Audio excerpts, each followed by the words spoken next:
So yun nga guys, no. Patulog na ako at may naisip lang ako, diba? Diba yung mga tawag dito, mga ginagawa nilang content ngayon is halimbawa pina-vlog nila usually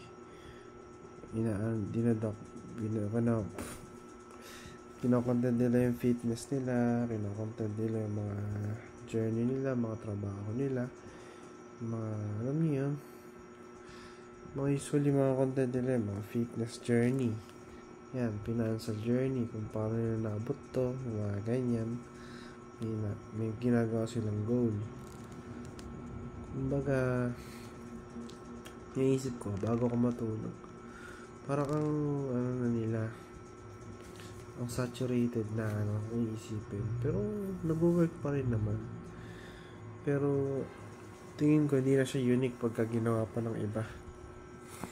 So ngayon may biglang bago ako pagod na ako bago matulog, biglang pumasok sa isip ko, what if kaya ang gawin kong content is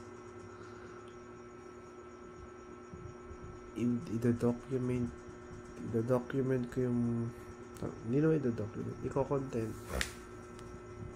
gagawin natin. Mamumuhay ako ng isang araw na tingin ko yun na yung last araw ko, like yung susulitin ko na kung ano mga kaya kong gawin. Halimbawa, sabihin mo sa mga mahal mo sa buhay na mahal mo sila, mga usually na di mo magagawa, na sa tingin mo kung bukas mawawala ka na hindi mo pa kayang gawin mo na ngayong araw, diba?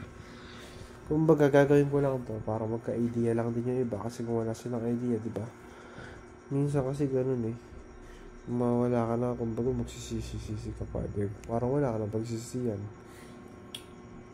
Yun, naisip ko siya, gawa ng title is Living a Day as If It Is Your Last Day. Yan ang naisip kong title, A Day in a Life as If It Is My Last Day. Yun, ang talino ko rin nung naisip ko yun. So yun guys, naisip ko yun, tawag dito, ayun na, mabubuhay ka. Papakita ko lang sa inyo kung anong mga gagandang gawin kapag huling araw nyo na. Ganun lang. Hindi naman sa inaano natin, hindi naman sa ginugusto natin maging huling araw na natin, pero ang goal ko dito is magawa natin yung mga bagay na bago pa natin hindi magawa, magawa na natin. Kahit trabaho pa yan, kahit ano ba yan, kahit goal ba yan, mag-enjoy. Kung ano man ba yan, diba? Ayun na, diba? I-kiss mo yung magulang mo, hindi mo yung halikan, diba? Sino? Yun lang naman, share ko lang naman para magbigay lang din ng idea sa inyo. Ano ba, masabi nyo sa magulang nyo na mahal nyo sila, nasasabi nyo ba yun? Nakapag I love you ba kayo sa nanay at tatay nyo? Sure ako most sa inyo nahihiya, pero meron naman hindi, diba? Sure ako most sa inyo, kumbaga magsilbi na rin motivation